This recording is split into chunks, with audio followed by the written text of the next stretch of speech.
오케이, 예. 오늘 제가 이렇게 지금, 에서 좀 이따 와야 되는데, 라이브를 하는 이유는, 예, 지금 BST 훈련을 하는데, C2C, Creation to Christ, 이거를 조금, 예, 이 파워포인트로 해서 그림하고 같이 이렇게 설명을 이제 좀 하려고 이렇게 제가 지금 이거를 하고 있습니다. 그래서, 도움이 필요하신 분들이 잘 보시면 될 것 같아요.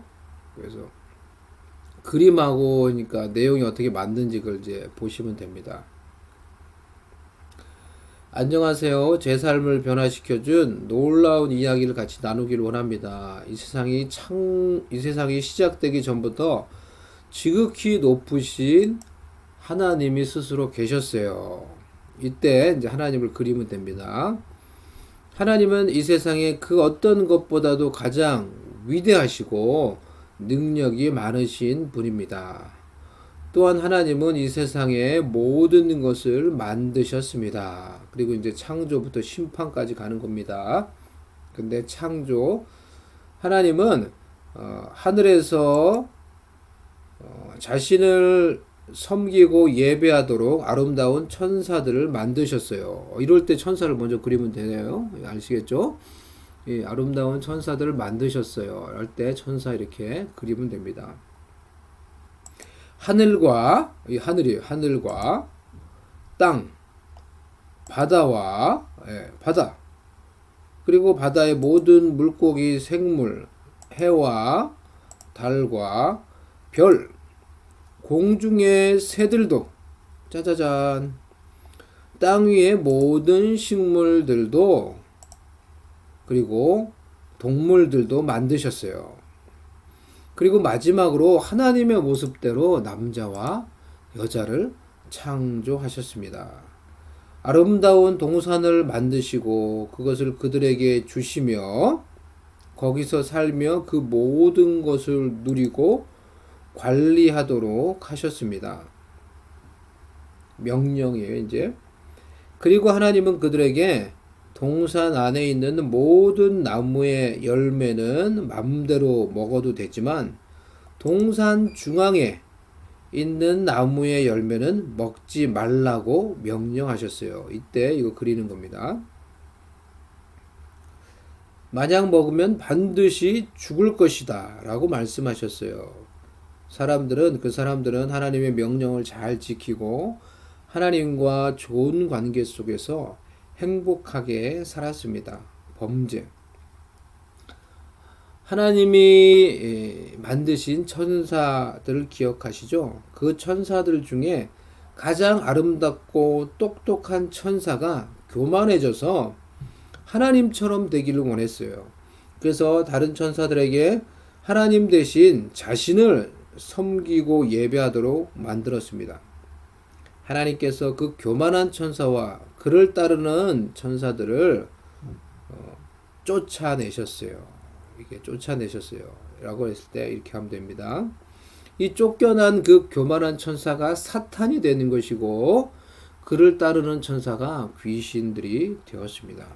어느 날 그 천사가 여자에게 와서 하나님이 먹지 말라고 명령한 과일을 따먹도록 여자를 유혹했습니다. 그리고 그 여자는 과일을 따서 먹고 자기 남편에게도 주어 그도 먹었습니다. 하나님이 먹지 말라 하는 것을 먹었습니다. 하나님께 반역하며 불순종한 것입니다. 바로 이것이 죄입니다. 심판, 그들이 불순종의 죄를 짓자 하나님은 죄가 없으신 분이시기에 죄와 함께 할 수 없습니다. 그래서 인간은 하나님과 분리되었고 선을 쫙 긋고 그들은 하나님이 주신 아름다운 동산에서 추방되었어요. 하나님과의 관계가 이와 같이 끊어진 것입니다. 깨어졌습니다. 그들은 그들의 죄와 불순종으로 인해 고통받고 죽어야만 했고 나중에 영원한 형벌인 지옥에 가야 하는 그런 존재가 되어버리고 만 것입니다. 우리 모두 이와 같이 죄를 지으며 하나님께 불순종하며 하나님과의 관계가 깨어진 거예요. 그리고 우리도 지옥에서 영원한 형벌을 받게 될 것입니다. 시간이 지나면서 이게 아니네. 죄송합니다. 그 다음 건가 왜 안 돼요?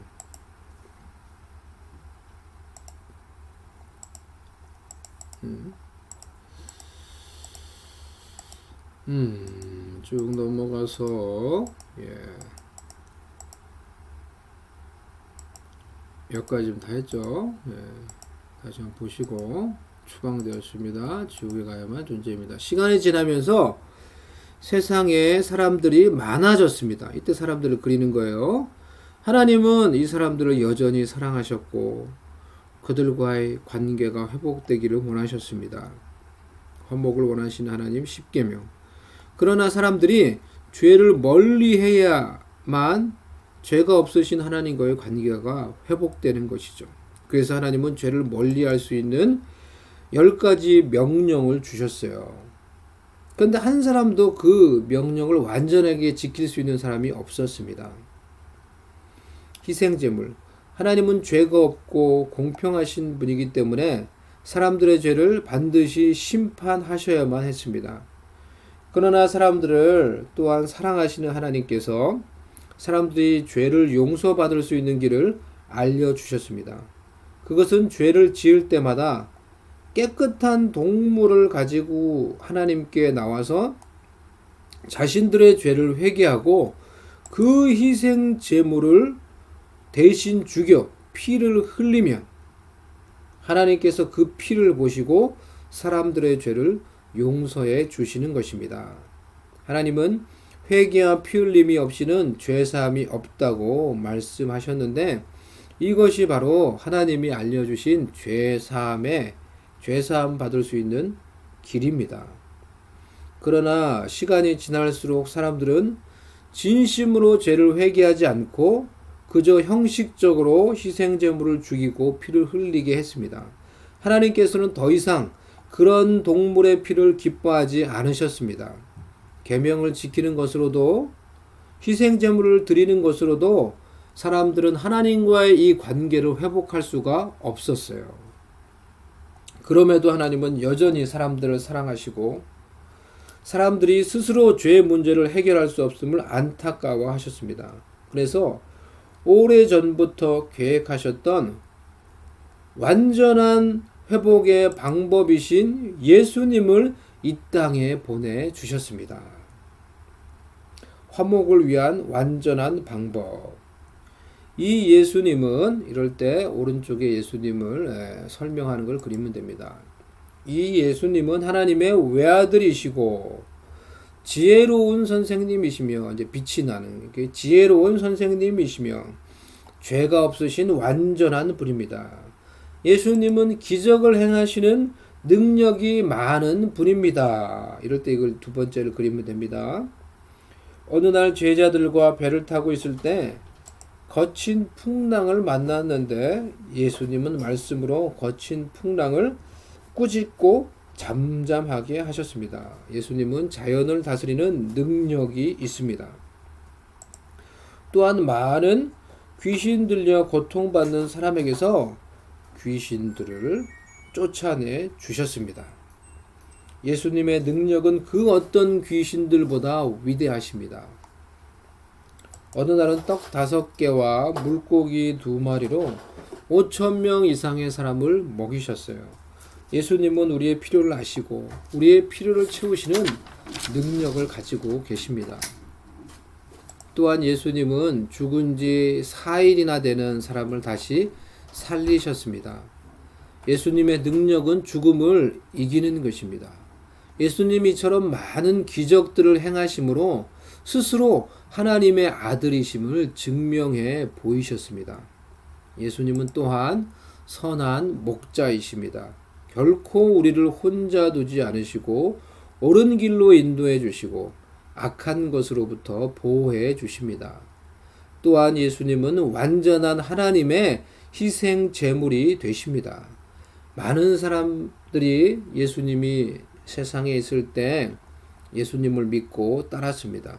그러나 어떤 사람들은 예수님을 미워하고 질투하고 죽이려 했습니다. 예수님은 그 사람들에게 자신의 몸을 스스로 내어주시고 두 손과 두 발이 십자가에 못 박혀 말할 수 없는 고통을 당하시며 피를 흘리며 죽으셨어요. 그 당시 십자가는 가장 흉악한 죄인을 죽이는 사형틀이었어요. 그런데 왜 죄가 전혀 없으신 예수님이 이 십자가에서 죽으셔야만 했을까요?